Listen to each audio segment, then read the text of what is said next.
تو کیوں نہ میں سوچتا ہوں کہ اس ملک کے جس کے حوالے سے ہم سب یہاں بیٹھے ہیں اور ایک دوسرے کی جس کو کہنا صحبت کو انجوائے کر رہے ہیں اور زندگی کو بھی ایک لطف اٹھا رہے ہیں، چھوٹے موٹے مسائل تو رہتے ہیں،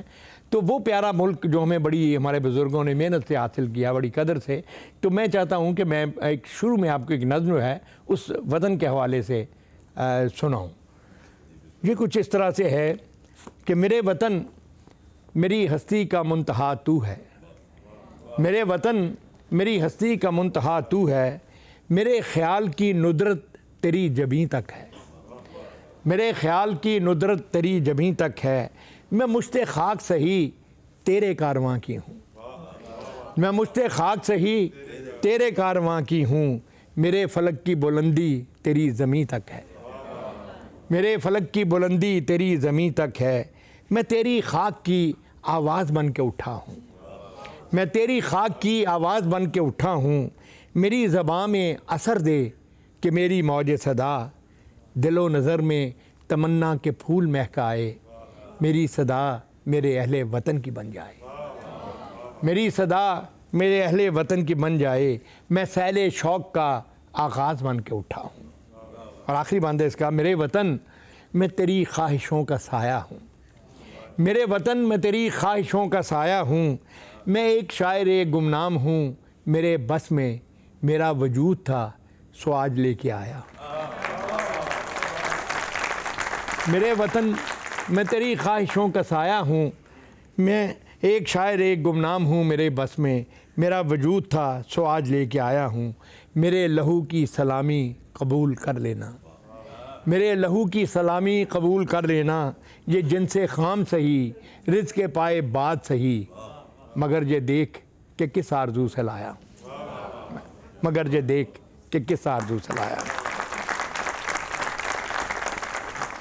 امجد صاحب، آپ نے اپنی شاعری کے اوائل میں ایک نظم لکھی تھی ایک لڑکی کے نام سے، اور اس میں کوئی ذکر اسی طرح کا تھا کہ ایک دوشیزہ سیڑھیوں سے اترتی، اور یہ کوئی کانسیپٹ تھا، تقریباً میرا خیال ہے یہ کانسیپٹ کو 50 سال پرانا ہو گیا۔ جی تو آج کل کی شاعری میں اور آج کل آپ کیا اپنی شاعری میں اس کانسیپٹ کی یا جو خیال آپ نے پیش کیا تھا اس کی کیا مطابقت آج آپ سمجھتے ہیں؟ اصل میں جو اورینٹل کالج کی ہم بات کر رہے تھے، تو یہ زمانہ عمر کا ایک ایسا حصہ ہوتا ہے کہ جب آپ کا دل اور آپ کا دماغ دونوں جو ہیں وہ پوری جو ہے ایک سپیڈ پر چل رہے ہوتے ہیں، آپ دنیا میں بھی جو اپنے نظریات ہیں، جو آپ کا ورلڈ ویو ہے چیزوں کے بارے میں، وہ بھی متعین ہو رہا ہوتا ہے، اور اس کے ساتھ جس کو ہم اس کا اسٹیٹک جو جمالیاتی پہلو کہتے ہیں تو وہ بھی ہو رہا ہے۔ تو یہ جو نظم ہے یہ اس جمالیاتی حوالے سے تعلق رکھتی ہے۔ اس میں ایک لائن ہے، جب بھی کالج کی سیڑھیوں سے سہیلیوں کو لیے اترتی تو ایسے لگتا تھا جیسے دل میں اتر رہی ہو۔ اب وہ زمانہ ظاہر ہے اس کے بہت سارے ریفرنس بھی تھے، ہمارے یہاں اورینٹل کالج کے کچھ دوست ساتھی بھی بیٹھے ہیں تو وہ جانتے ہیں کہ سیڑھیاں اورینٹل کالج کے اندر، اس کی بلڈنگ کے اندر ایک خاص طرح کی سیڑھیاں بھی ہیں۔ لیکن جو زیادہ دلچسپی کی بات اس میں یہ ہے کہ یہ نظم جب میں نے لکھی، ظاہر ہے اس زمانے میں یونیورسٹی میں پاپولر وغیرہ بھی ہوئی، اسٹوڈنٹس میں بڑی رہی، لیکن پھر ایک وقت آیا کہ مجھے اسے پڑھنے میں حجاب آنے لگا، اس لیے کہ اب آڈینس میں بہت ساری ایسی بچیاں بھی ہوتی تھیں جو میری بچیوں کی عمر کی ہوتی تھیں، تو میں اوائڈ کرتا تھا اسے پڑھنے کو کہ اب مجھے یہ نہیں پڑھنی چاہیے، لیکن بعض اوقات فرمائشوں کی وجہ سے پڑھنا پڑ جاتا تھا۔ تو ایک ایسی ہی فرمائش پر ایک ایسا دلچسپ واقعہ ہوا جو میں آپ سے شیئر کرنا چاہتا ہوں کہ ایک گرلز کالج تھا، اس میں نے جب یہ لائن پڑھی کہ وہ جب بھی کالج کی سیڑھیوں سے سہیلیوں کو لیے اترتی تو ایسے لگتا تھا جیسے دل میں اتر رہی ہو، تو بالکل سامنے ایک بچی بیٹھی تھی، اس نے کہا سر سہیلیوں سمیت۔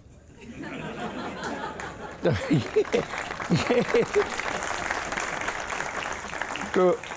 اب اس نظم کے ساتھ بہت مزے کی بات یادیں، لیکن یہ واقعہ جو ہے یہ مجھے بھولتا نہیں ہے۔ اور وہ جو میں آپ سے دوسری بات کر رہا تھا کہ آپ کے ارد گرد جو کچھ ہو رہا ہوتا ہے آپ کے ملک میں، آپ کی سیاست میں، آپ کے معاشرے میں، وہ بھی آپ کو بہت ہانٹ کرتی ہیں چیزیں، اور آپ چونکہ وہ عمر ایسی ہوتی ہے کہ آپ نئی نئی چیزیں پڑھ رہے ہوتے ہیں اور سیکھ رہے ہوتے ہیں۔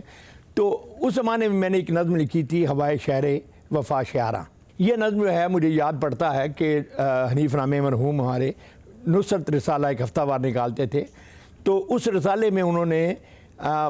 پہلے ہفتے اس کو اندر چھاپا اور پھر اگلے ہفتے اس کو اس کے فرنٹ پر ٹائٹل پر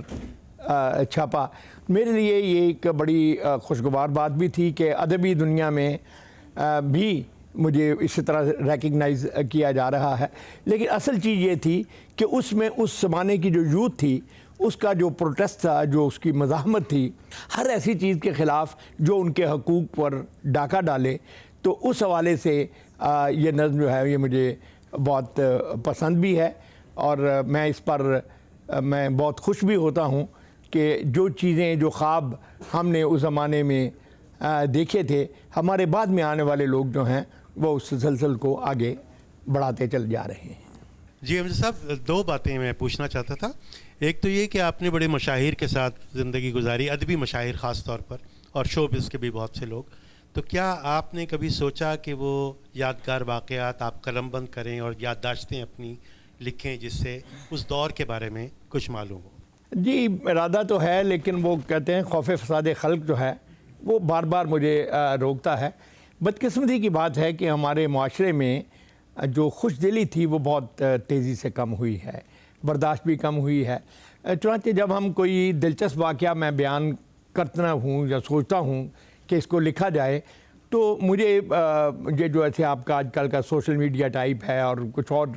احباب ہیں، تو وہ اس کو بڑا غلط رنگ دے دیتے ہیں بعض اوقات، کہ دیکھیں جی اپنے بزرگوں کے، اپنے سینئرز کو کہ مذاق اڑانے کی باتیں کر، حالانکہ وہ باتیں دلچسپ باتیں ہیں، مذاق اڑانے کی باتیں نہیں ہیں۔ لیکن بہرحال اس کے باوجود میں آپ کو یہی کہنا چاہتا ہوں کہ میں بڑی سنجیدگی سے سوچ رہا ہوں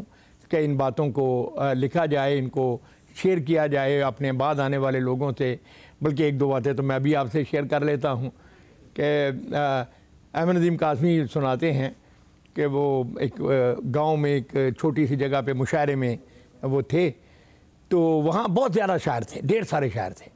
اور ہر شاعر لمبی پڑھتا جا رہا تھا۔ تو کہنے لگے کہ میں نے اسٹیج سیکرٹری سے کہا کہ دیکھو بھائی ایسے کرو کہ تم ایک اعلان کر دو کہ 5 سے زیادہ شعر کوئی نہ پڑھے۔ جب وہ اعلان کیا گیا تو اس وقت لوکل چیف ٹائپ شاعر پڑھ رہا تھا، اس نے یہ کہا، سوچا کہ یہ شاید میرے لیے خاص طور پہ اعلان مجھے بے عزت کرنے کے لیے کروایا گیا ہے، تو وہ شعر پڑھ کے تو چلا گیا، پنڈال سے نکل گیا، باہر چلا گیا۔ تو آدھے گھنٹے کے بعد وہ آیا تو اس کے ساتھ 2 پولیس کے سپاہی تھے۔ وہ پولیس کے سپاہی اسٹیج پر آئے اور کہنے لگے کہ تم میں سے صدر کون ہے؟ قاسم کہتے میں نے کہا جی صدر تو میں ہی ہوں، کیا بات ہے؟ اس نے کہا تھانے صاحب کا حکم ہے ان سے 2 غزلیں اور سنو۔ تو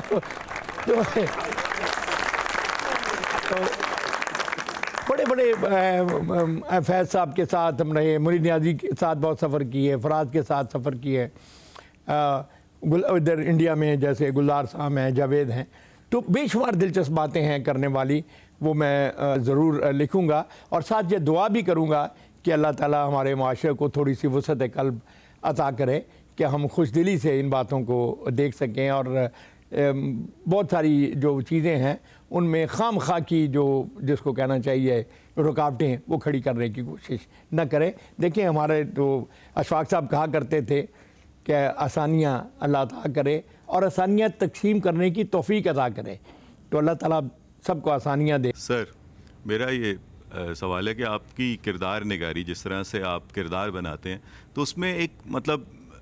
لینئر کردار نہیں ہوتے، اس میں لیئرز ہیں، اس کے اندر ایک ڈیپتھ ہے ہر کردار میں، اور پھر وہ جب آپ کنسیو کرتے ہیں تو کس طرح سے آپ کنسیو کرتے ہیں، اور پھر جو لوگ اسے پرفارم کر رہے ہیں وہ بھی اس میں اگر وہ کنسیو نہیں اس طرح سے کر پائیں گے تو وہ رول بنے گا ہی نہیں۔ تو اس حوالے سے کوئی اگر واقعہ بھی آپ شیئر کر سکیں محبوب عالم صاحب کا، یا کس کو کہہ رہے ہو میں جس طرح وہ عابد علی صاحب کا، تو وہ اچھا لگے گا۔ آپ کے اس بات کے جواب سے پہلے مجھے صادقین یاد آ رہے ہیں، اس وقت میرے بڑے محبت والے تھے وہ، اور بلا شبہ پاکستان کے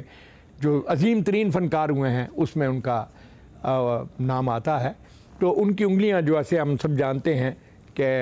وہ یعنی اس طرح جڑ جاتی تھیں آپس میں جب وہ پینٹ کرتے تھے کہ ان کو کیکٹس سے تشبیہ بھی دی جاتی تھی اور وہ کھلتی نہیں تھی۔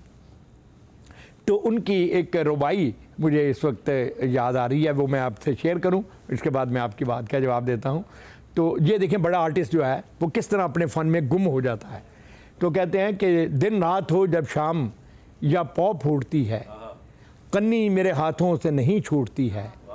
پھر کام سے دکھ جاتا ہے اتنا میرا ہاتھ, روٹی کو جو توڑوں تو نہیں ٹوٹتی. تو یہ جو اسی طرح لکھنے والا ہو یا اس کو پرفارم کرنے والا, جب وہ اپنے فن میں گم ہو جائے, یعنی اس کریکٹر سے نکل کر, اپنے ذاتی کریکٹر سے نکل کر, شجاعت ہاشمی ہمارے سامنے بیٹھے ہیں, تو آپ نے دیکھا کہ 40 سال پہلے کیا ہوا ان کا مولا داد کا کردار جو ہے وہ آج بھی لوگ یاد کرتے ہیں. عابد علی کا آپ نے نام لیا, اور ہمارے بہت سارے, محبوب عالم اس میں بہت بڑی مثال ہے. تو بات یہ ہے کہ میں نے ڈرامے میں کوشش یہی کی ہے کہ ایک کردار کی وہ جہتیں جو عام طور پر سامنے نہیں آتی لیکن اس کی زندگی میں یا اس کے کردار میں ایک بنیادی رول ادا کرتی ہیں, ان پر اپنے جو میں اس کی شکل دکھاؤں, اس میں اس چیز کو زیادہ سامنے رکھوں. اب میں اس میں کتنا کامیاب رہا ہوں یہ تو آپ دیکھنے والے ہی بتا سکتے ہیں. میں نے آپ کے سفر نامے پڑھے ہیں جن میں بہت دلچسپ واقعات اور چھوٹے چھوٹے چٹکلے ہیں. آج ناظرین کو کچھ بہت دلچسپ واقعات میں شریک کیجیے. تو میں کوشش کروں گا کہ وہ کچھ باتیں جو بیچ میں مجھے یاد آتی جائیں وہ میں کرتا جاؤں. مثال کے طور پہ میں آپ کو بتاؤں کہ ہمارے فلم سٹار سے لہری بڑے بہت کمال کے یہ جو کامیڈین تھے, تو انہوں نے ایک دفعہ جب ہم بہت گرمی تھی تو اتفاق سے ایک دم بادل چھا گئے. تو جب ہم نکلے باہر تو میں نے کہا کہ لہری بھائی دیکھیں موسم کتنا اچھا ہو گیا ہے. کہنے لگے کہ ہاں بھائی بڑا اخلاق سے گھرا ہوا موسم ہے. تو وہ ایک عجیب ان کی اپنی ٹرمینالوجی تھی. پھر ہمارے ڈرامے کے دوران آپ جانتے ہیں بڑے بڑے کمال کے واقعات ہوتے ہیں. میں ان کا نام نہیں لیتا آرٹسٹ کا کیونکہ وہ دنیا میں نہیں ہیں. وہ ایک سین ایسا تھا کہ وہ اپنی بیٹی کی شادی ہو جاتی ہے ان کی, تو پہلی رات جو ہے جب بیٹی چلی گئی ہے تو وہ بکری اپنی چھوڑ گئی ہے. تو وہ بکری کے ساتھ وہ ایک جیسے ایک بیٹی سے محبت کی اور تنہائی کی ایکٹنگ کر رہے تھے. تو جب وہ سین ختم ہوا, خاموش سین تھا, سین ختم ہوا تو وہ یاور یاد تھے اس کے ڈائریکٹر, تو وہ نیچے آئے تو انہوں نے دکھاتے ہیں اس کو کیا ہوا سین جو ہے. جب دیکھے تو وہ صاحب گئے یاور صاحب کے پاس اور کہنے لگے کہ یاور صاحب آپ نے مجھ سے زیادہ بکری کو دکھایا ہے, تو میرے شاٹ کم ہیں بکری کے زیادہ ہیں. تو یاور صاحب نے اپنے مخصوص انداز میں سر گجاتے ہوئے کہا چند جی بکری تاڑے تو زیادہ ایکسپریشن دے رہی تھی.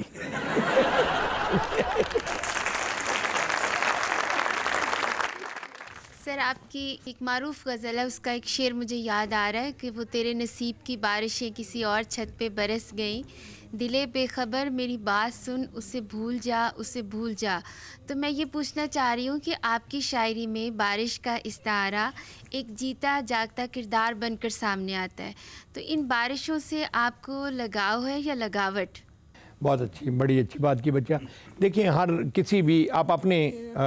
بھی کبھی بیٹھ کے اکیلے سوچئے تو آپ دیکھیں گے کہ کچھ چیزیں فطرت کے کچھ مظاہر ایسے ہیں تو لاکھوں, لیکن کچھ ایسے ہیں جو آپ کو ہمیشہ بہت اٹریکٹ کرتے ہیں. یہ ہر آدمی کی اپنی کیمسٹری کا ایک مسئلہ ہوتا ہے کہ اس کو باہر کی فطرت میں کون سی چیزیں جو ہیں وہ زیادہ, کہیں کوئی ایسی آپ کہہ لیجئے ناقابل حل کوئی رشتہ ان میں ہوتا ہے جس کا جو وہ ڈسکور کرنے کی, شاعروں میں یہ آسانی ہوتی ہے کہ شاعر اپنی شاعری کے ذریعے سے اس کو ڈسکور کر بیان کرنے کی کوشش کرتا رہتا ہے. تو بلا شبہ آپ بالکل ٹھیک آپ نے کہا, بارش جو ہے وہ میرے جو خاص استعارے ہیں جو میں نے بہت زیادہ استعمال کیے ہیں ان استعاروں میں سے ایک ہے. اور مجھے یہ غزل اس اعتبار سے بھی پسند ہے کہ آڈینس کو تو ہے ہی, لیکن یہ ہمارے دور کے بڑے بڑے آرٹسٹوں نے, نصرت فتح علی خان نے پہلے گائی, پھر غلام علی نے گائی, پھر حامد علی خان نے گائی, اور انڈیا میں کوئی 15 کے قریب سنگر ہیں جنہوں نے اس کو گایا ہے. تو اس حوالے سے یہ غزل مجھے پسند ہے. میں اس کے 2 شعر آپ کو سنا دیتا ہوں. آپ نے اس کی بات کی ہے کہ کہاں آ کے رکنے تھے راستے, کہاں موڑ تھا اسے بھول جا, کہاں کے رکنے تھے راستے، کہاں موڑ تھا اسے بھول جا، وہ جو مل گیا اسے یاد رکھ، جو نہیں ملا اسے بھول جا، وہ جو مل گیا اسے یاد رکھ، جو نہیں ملا اسے بھول جا، میں تو گم تھا تیرے ہی دھیان میں، تیری آس تیرے گمان میں، میں تو گم تھا تیرے ہی دھیان میں، تیری آس تیرے گمان میں، صبا کہہ گئی میرے کان میں، میرے ساتھ آ اسے بھول جا، صبا کہہ گئی میرے کان میں، میرے ساتھ آ اسے بھول جا، کسی آنکھ میں نہیں اشک غم، تیرے بعد کچھ بھی نہیں ہے غم، کسی آنکھ میں نہیں اشک غم، تیرے بعد کچھ بھی نہیں ہے کم، تجھے زندگی نے بھلا دیا، تو بھی مسکرا اسے بھول جا، وہ تیرے نصیب کی بارشیں کسی اور چھت پہ برس گئی، دل بے خبر میری بات سن، اسے بھول جا، اسے بھول جا۔ بہت بہت